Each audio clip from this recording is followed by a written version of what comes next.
So now, I'm very excited to announce our last session for this academic type year. Rocío Pichon-Rivière is a scholar, comics artist, and educator. She's assistant professor of Latin American literature at UC Irvine and founding director of the Graphic Narratives Research Cluster at the UCI School of Humanities, and also a member of the GMIC Board of Directors. Matteo Farinella combines a background in neuroscience with a lifelong passion for comics. He published popular science books for both adults and children, and currently works as the scientific multimedia producer for Columbia University's Zuckerman Institute. Uh, please take it away. We are very excited. Oh, thank you so much for that introduction. I'm gonna start and then I'll pass it on to Matteo.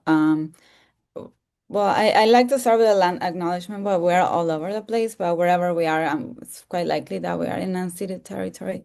So I'd like to honor that. And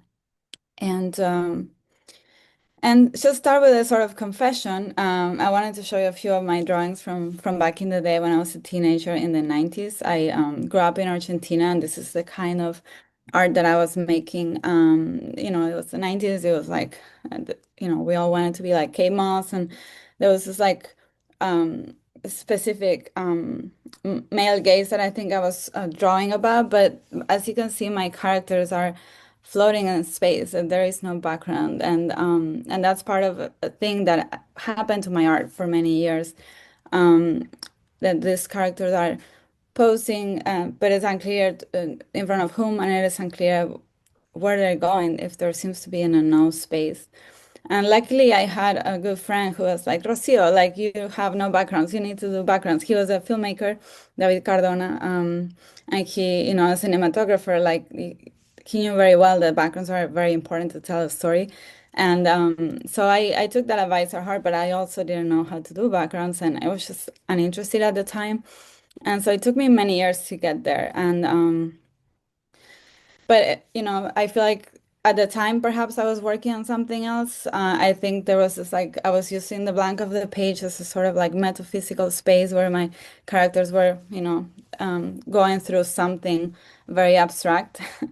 But yeah, but later on, I decided to incorporate backgrounds and to tell stories, and so in a way, I created this workshop, and I invited Matteo because I love his backgrounds and his amazing, very imaginative and very detailed art and playful. Because I also don't necessarily want to have realistic backgrounds. I like the idea of drawing from imagination.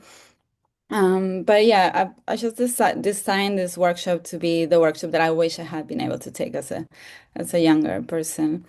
And I want to start with we have some examples, and this is an example from a graphic novel from Spain. It's called Vapor, and it's really funny. It's about this guy who goes into the desert to find God, essentially, and so the background, as you can see, is like so simple, and yet it really, really works for to tell that story. In part because he's also in a sort of metaphysical space for the most time, talking to his own demons, but also, because it's set in this desert.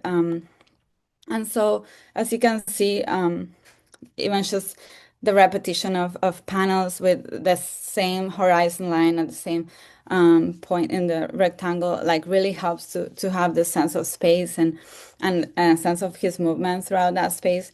So, as a first exercise to warm up, I want you to invite you to think, to draw little squares. They don't have to be perfectly aligned like these ones, but they can be like loose on your page. This is like a warm up, so don't worry too much about it, but just draw little squares. And what we're going to do, if you have a brush, that would be fantastic. If you have a thick line of kind of pen, that would be great. If your line is very small, like I recommend do little small squares so that the line is comparatively big. So what I want you to do is just to try different ways to do a simple background or simple landscape like this one. It could be also a desert with a very far away um, kind of mountain and some details on the ground. And when you're done with the first one, you can do another one and so on. And we can get into this sort of meditation and almost, in the history of the Western landscapes, it is the first form of abstract painting, actually, and it can be extremely abstract and still give a sense of space. And as you all draw, I want to just talk a little bit about the history of landscape art. Um, on one hand, I want to mention this beautiful tradition. It's like a more of East Asian tradition that was started in China and then also was practiced in Japan and in Korea. And you know, and I'm gonna read a little bit while you draw.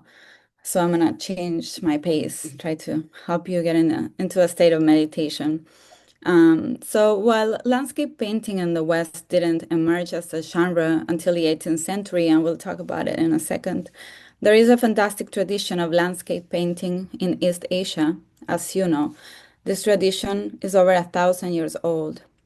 This particular piece is from the year 1300s in China. This represents a very specific tradition within the genre of the landscape that is often called the scholar painting. So scholars were specialists in writing and in calligraphy. As you can see, the trees and the rocks have been drawn with a brush, the same brush, and often, interestingly, the same brush strokes that are used in writing. And I find this tradition to be very close to comics because it makes apparent that drawing and writing are the same, and you can sort of write a tree or write a rock, right? And it's all part of the same writing.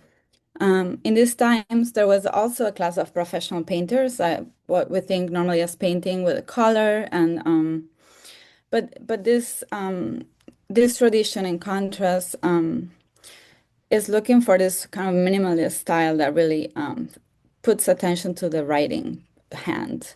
And specifically, the author Sao Mengfu was a renowned calligrapher who utilized calligraphy skills to draw, and in doing so, was a pioneer in this type of scholarly painting. This tradition was going to be evoked, and some say perfected, in Japan and Korea as well. Scholar painting has two features that are modeled here. The renewal through the study of ancient models, which I think is very important that we all, in a way, copy practice by copying the masters that we admire. And then the application of calligraphic principles to painting. And here, for me, it's just like the meditation of just like think of this more about the repetition of the strokes and how that can create a landscape rather than thinking too much about how that stroke may or may not look like an actual leaf or a very specific tree. Maxwell Hearn, student of Wang Feng, says that here we see a reinvention of the composition style of two predecessors, but with a calligraphic style that was unprecedented. And I quote, Sao's spare, emphatically linear rocks and trees de-emphasize the painting's representational function and highlight the artist's hand. Guo's landscape idiom has, in effect, become a calligraphic style. Rather than simply describing nature as it appears to be, Sao has sought to capture its quintessential rhythms. And I just love this idea of nature as having rhythms. Rhythms in art has to do with repetition, like in music, right? But we see the repetition of similar strokes are similar but not quite exactly the same, and that little variation is where the rhythm is found. So I wanted to show you this beautiful graphic novel from a Korean author, Kim Suk, who she was translated into English, so you can find this as Grass. Um, and she's playing with this tradition. There's a lot of pages where you just see landscapes with grass, and she's using this very spectacularly beautiful strokes of a brush to do those. And the very beginning of the novel is set through like pages and pages of just a full page panel of landscape with grass. And the title of the novel is Grass, but we don't really find out until the very end why that is the title. And in the novel, she's interviewing a survivor of this very unfortunate and violent event. She was a comfort woman for the Japanese army, and the novel is her story, but the beauty of it and the reason why it's not has a tenderness to it is because the young author is interviewing this older woman and they have these moments of intimacy like this one. And then at the very end, we find out why. She asks her, why didn't you escape? And she says, because there was just grass everywhere. Like there was just like fields and fields of nothing, right? And so it was just so a very specific kind of imprisonment. And so the whole, like all those many, many pages and all those very abstract repetitions of grass kind of come back with the strength of that, knowing that at the very end. So yeah, also thinking out loud, I think about how landscapes play a very important role in storytelling. But anyways, I just love how there's all these beautiful art supplies that we can get today, like brushes that have cartridges inside that you can swap. And just I invite you, if you haven't already bought one, like to go and try them. There's a beautiful meditation that goes into using a brush because you can change the with the same one you can change the size of the lines. So this is me trying to do something like this. This is another one. And for me, this is often is about this mental space in which I get in. But again, it has to do with the repetition more so than with the perfectionism. I wanted to also show this Japanese graphic novel, which has a very different way of presenting landscapes. Um, but ultimately, what I like about this one as an example for somebody who doesn't always draw backgrounds is how he uses like this bigger panels to have an establishing shot, and then yeah, it goes a lot of work goes into these. But then, as you can see, then for the next panel, there's like the most simple minimalist landscape because we already know what the mountain looks like, so he doesn't repeat it. And so I think that's another good strategy to not have to just draw so much of those beautiful but time-consuming repetitions. And yeah, you can see it again here, right? I love how the contrast between the realism of some scenes and the very simple and cartoony lines of the other panels. Um, so I want to say a few things quickly about realism and landscape and what it means or what it has been.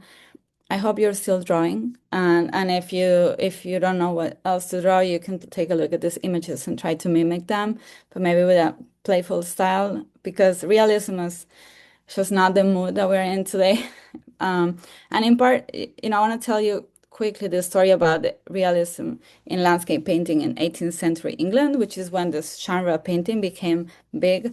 I mean, it's always a minor genre in the history of painting, but what's really interesting is how, this seems to be objective and this objective perspective of landscape, but the history of what happened is actually, something that I learned from a book called The Dark Side of the Landscape by the British scholar John Burrell, where he argues that something quite paradoxical happens in this kind of realistic image in light of historical events. Until the 18th century, most landscape painting was pastoral and depicted fictional mythical forests with divine and mythical inhabitants. But in the 18th century, this realism emerged as an aesthetic exploration, and painters wanted to depict the land as it really was, right? Like that's what realism is supposed to be about. And yet, what's interesting is that at this time in England is where all the common lands that people used to like gather fruits and vegetables and to allow their animals to walk around, to roam. They were taken over and they were privatized violently, and that's through the was called the enclosures, right? And all this public land became private, and people were left with nothing. And in the context of that dispossession, this working class, this peasant class really emerged. And so he says how, in these paintings, we see the people who live in those lands, but because they're dispossessed and because they're bourgeois, they don't really want to look at that. We see them in the middle ground or even in a very far away position. And so there's this like paradox of like trying to show things as they really are, but also they're actually concealing a lot by doing that, and they're concealing the violence that's behind the story. And so all this to say that there is no landscape is always showing something and hiding something else. And it really is, I invite you not to think too much about how to represent things with realism and just to know that that tradition is always a little shady, anyways. Um, and just to think about how, um, in graphic medicine, there's also sometimes an erasure of all the people that actually are part of your health, right? Sometimes we give too much importance to the figure of the doctor, which they're really important, or the nurse, or even just the patient, but there's always the whole family system, friends, and just even just the people are, putting the food in the supermarkets and then that you go and get. And there's all this like bigger scheme of things that contribute to our health and also to our illness, right? If you think about environmental illness. And so just to think about how this may be playing in the story, and how you might want to think about what it is that is missing, even if it seems to be like a secondary character or like a tertiary character or whatever you might call it, just to think about this bigger details that can be at least in the background. Um, And so, just to finish this segment, I want to talk about this graphic novel that is not translated yet into English. Maybe we'll do something about that. But it's a graphic novel about a 19th century painter's ghost that comes back to ask this young pop, comics artist to finish his paintings. And so she's like struggling because she doesn't do realism, she doesn't do perspective well, and she's like, how am I gonna do this? Like, it would take me years just to mimic your color palette. That's what she says here. And she's actually, and then you can tell that she's actually using his color palette. But I just want you to see, and this is going to be our next exercise, to do a little drawing where we do this thing that she does here, which is to draw a room, but in a way that seems like that perspective seems incorrect. And there's this interesting, background story in this novel because this painter, as we see in this image, he actually climbed this very tall watchtowers we were used in the military to like look at the enemies like approaching, and he used it to have this beautiful, enormous vistas, and then he would do this huge like landscape paintings. And so if you see in the next slide, um, she draws herself going to the doctor because her hand hurts because she's drawing all day.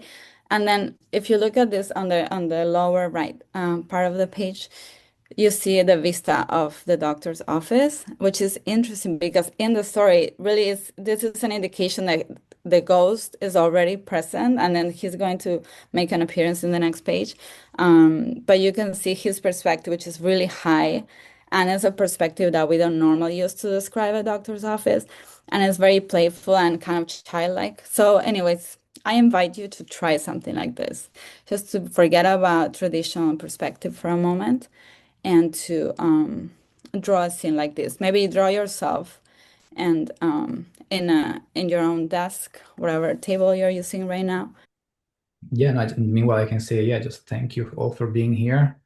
And yeah, I have to say as well, like, it was nice to see how Rocío started thinking about landscapes. I never really thought about landscapes much until, yeah, you made me notice I draw a lot of them. But yeah, I think it's something we don't really talk about much in graphic medicine. And so yeah, this is based on a workshop we did at the graphic medicine conference a couple of years ago, and it was a really nice excuse to, yeah, just look through my books and think about all the different ways of drawing landscapes in comics. So that's what I'm gonna tell you a bit about.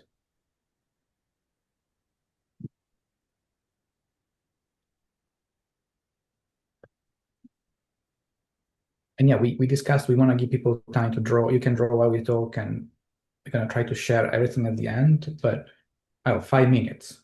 Yeah, you have 5 minutes, So but you have like three sure. left. Oh, But yeah. also, yeah, just like keep drawing. Of course, that's the goal of this. And at the end, we can share and compare notes.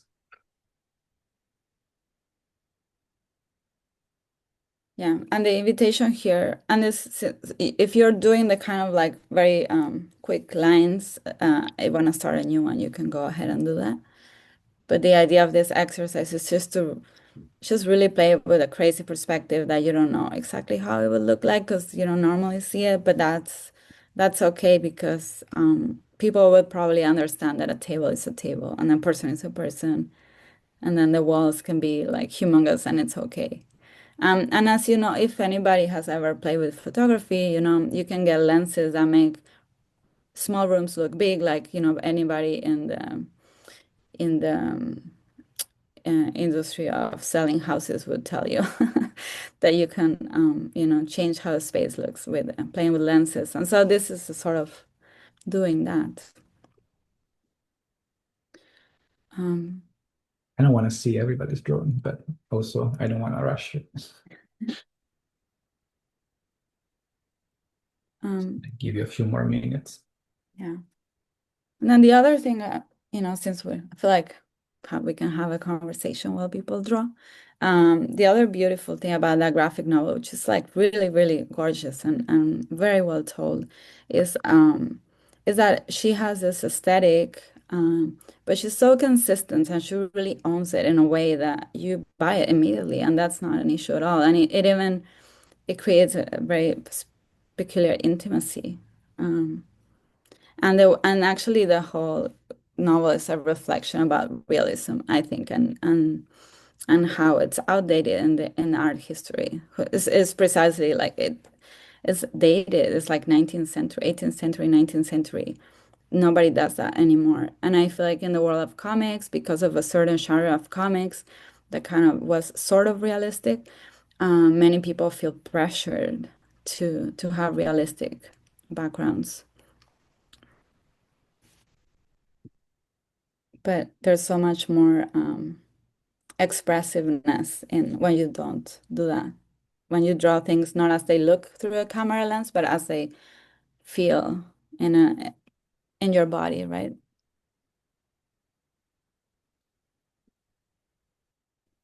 And I think we're almost done with the timer. Yeah, my timer just went off.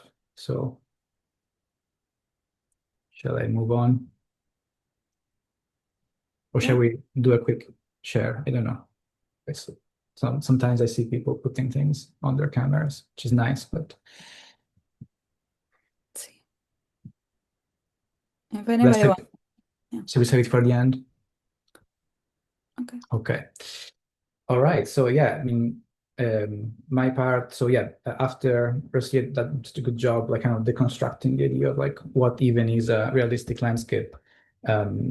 What I've been trying to do is just to again look at different comics, not just my own, but like how landscapes are, what kind of different landscapes and different ways, different styles to capture these landscapes. So not just in terms of drawing style, but like yeah, again, think about perspective and things like this. So the first thing is that as we already seen, you can use different perspectives. You can look at the same space from different point of views.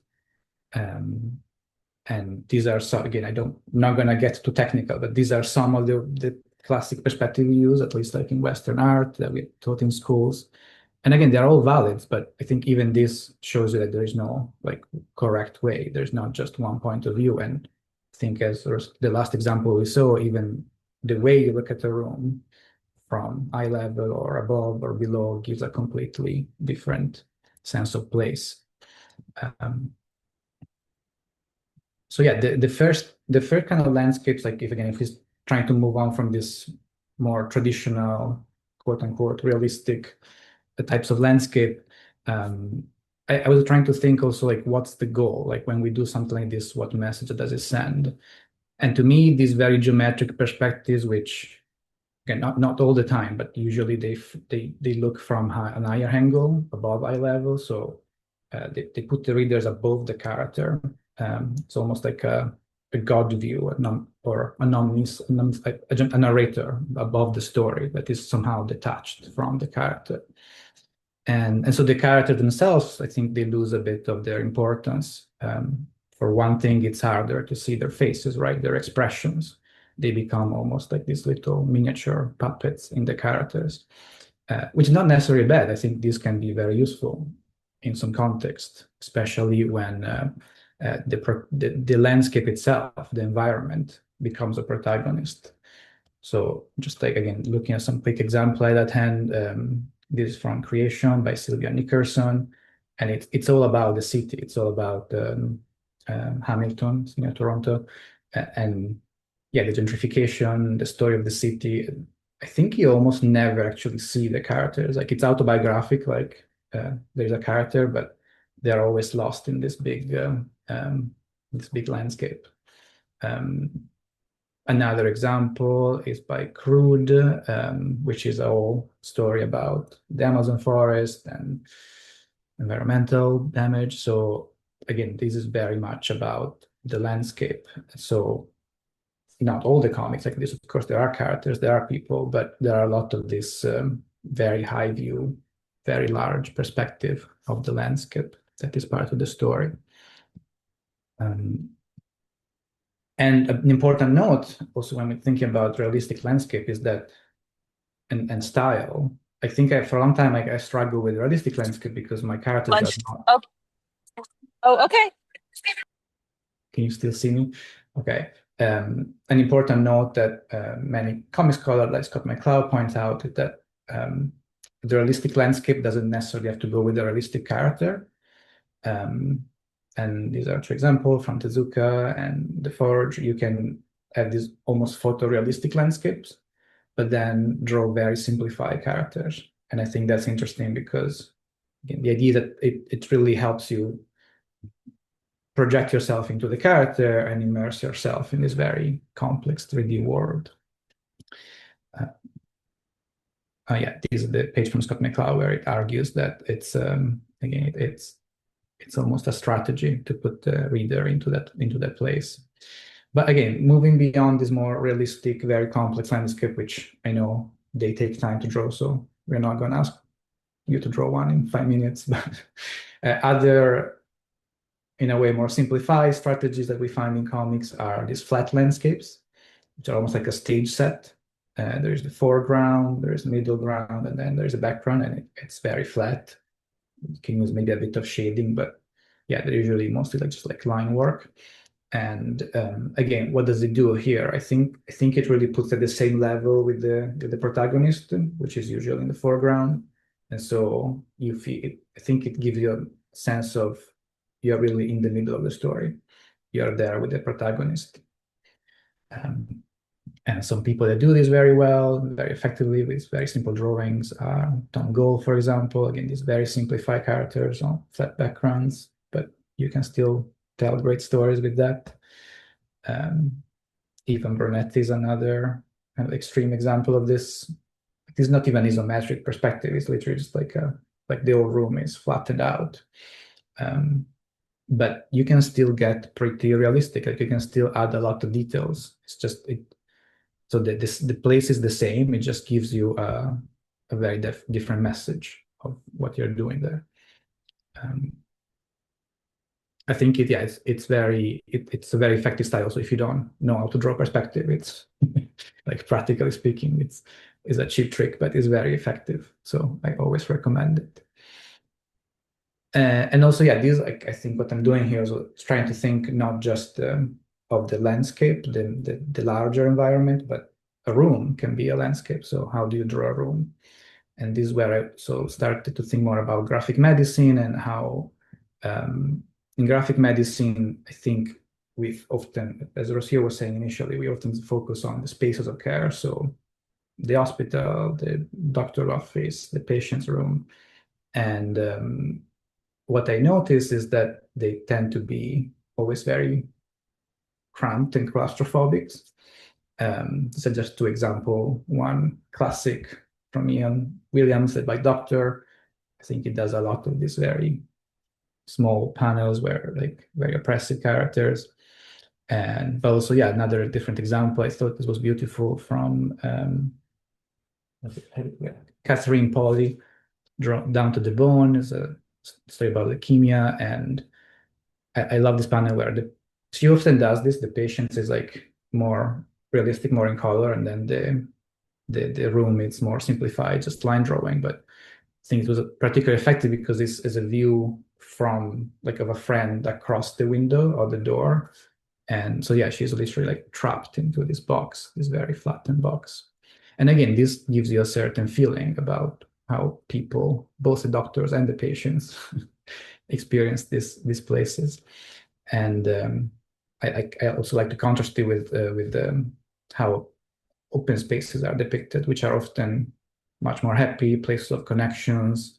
The characters are smaller, they are in relation to each other. So both, I think, both the patients and non-patients, this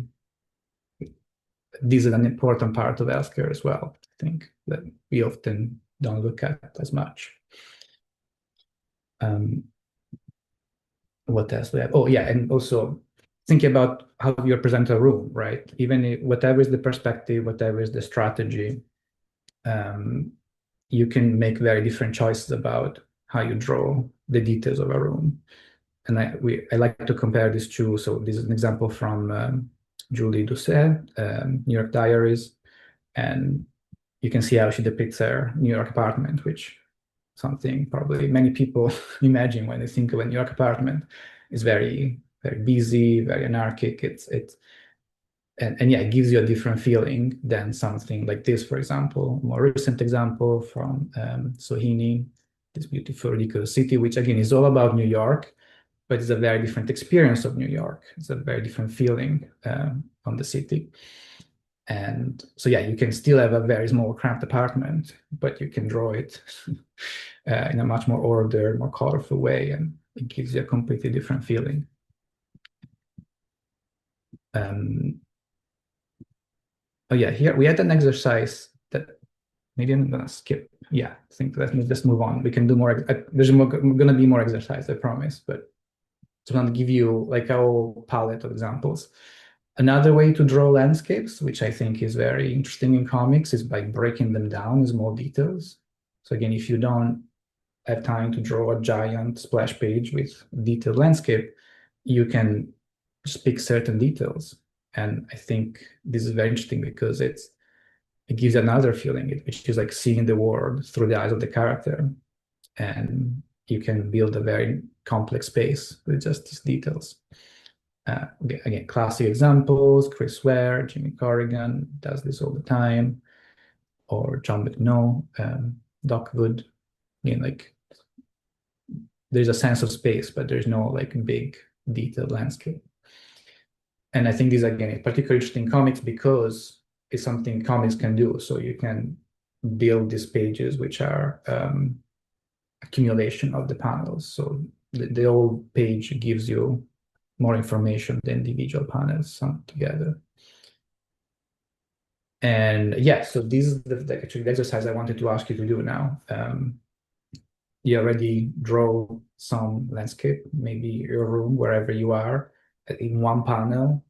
And now I'm going to ask you to break it down. So build this composition of, I don't know how many you want. Again, you have 5 minutes, but try to pick a few interesting examples, details that give you a sense of the space without drawing the whole room, and see how the two compare, like the first one and this one.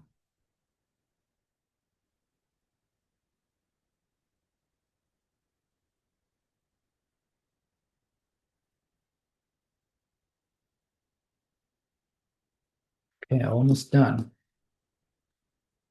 And then, yeah, I'm going to ask you to hold on to that till we're going to have one last exercise. And I think then we can kind of compare which one works better. So if you're working on a specific story, like we would love to hear how you're using landscape and how does the landscape play into the story.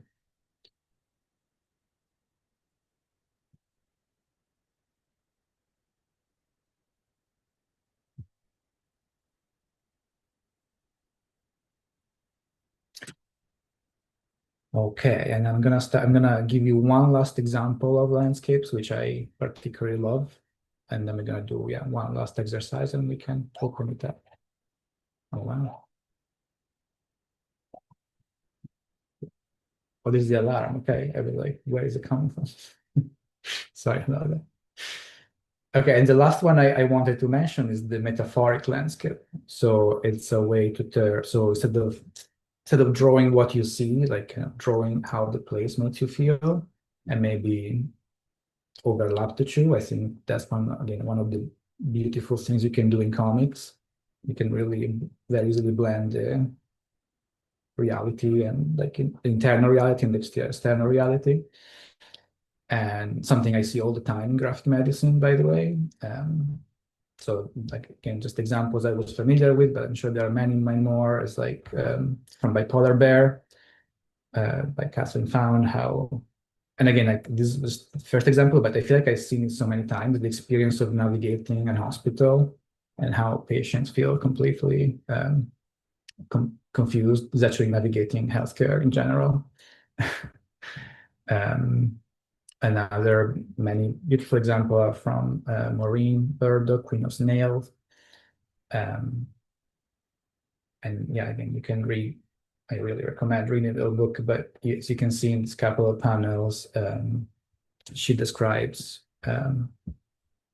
this experience she has been telling us about.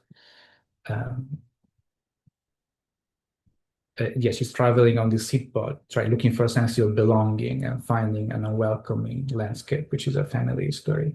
And then the beautiful thing, you can also build on this. So she enters through this crack, and then she discovers all this underground cave, which is building on this Walter Benjamin metaphor of deep memory as a kind of excavation, so digging below the surface. And this is something, this kind of metaphoric explanatory landscape is something I like to do a lot in my comics, a different context, but these are just some example from the recent books I've been drawing, Graphic Medicine Italia. That we're doing a book about each organ, and I'm kind of turning, the first one is about pancreas, the second one is about the heart, the next one is still not out, it's about the brain. And yeah, something I started doing, just turning each organ into a physical place, or like explaining their function with a metaphor, would be a landscape metaphor. So the kidney, of course, is a filtering system. The heart is this kind of big water central pump. And the brain is, of course, this hub that connects the soul, the whole city. And yeah, of course, is also something I did in my book, Neurocomic, where I turned the brain into a forest. And also here, I also invite you to reflect on the fact that the metaphors you pick carry a lot of meaning. So the brain, yeah, for example, you can have it as a city, a very modern sci-fi scene with roads and connections, or you can have it as a forest, and something much more complex that we still need to explore, and where neurons are interconnected with each other. And again, none of them is right or wrong. It's just different way of thinking about the same concept. So yeah, so I do, and again, I don't have a favorite one. As you can see, I mixing them up. So in Neurocomic, it was a forest. In my children book, it was a city. But yeah, so choosing something natural versus something artificial, man-made, it's very different meanings, different messages. So yeah, the last exercise is to try to visualize your environment with a metaphor. Try to draw how it makes you feel rather than what it really looks like. And again, it could be based on how it looks, but you can add details or just lines and colors. And I guess for this one, we're also thinking that if you're in the process of writing a graphic novel or a short graphic narrative, to think about what metaphor you might want to have be an extended metaphor throughout the thing. How do you want to turn the setting of the story or the setting of a specific scene?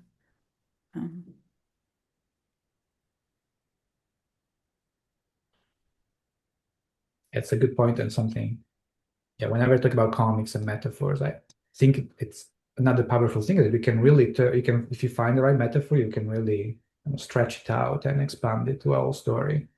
just something really hard to do in writing. Like usually you just make a metaphor in passing to make a point, but you can write an entire story within your metaphor if you want. Mm-hmm. And it becomes part of the plot, right? Because in your story about the brain, it's like this.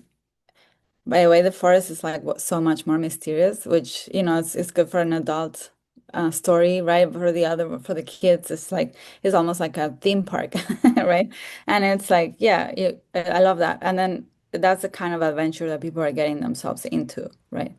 So in Cerebropolis, it's like this little, what was it, like neurons trying to decide what kind of neuron they want to be? It's like so cute. Yeah.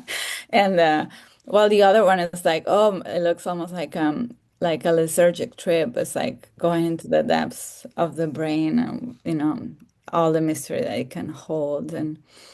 But all is to say that if the setting is so essential to Bloodline because literally is where the characters will turn, right? Like where their roads open into two directions and all these where their friends and buddies may appear or their enemies and so it's important to think of it as a character that will determine what kinds of actions are possible. Yeah, and I think we can also just open it up. I mean, if people are still drawing, it's fine, but you notice it's almost true.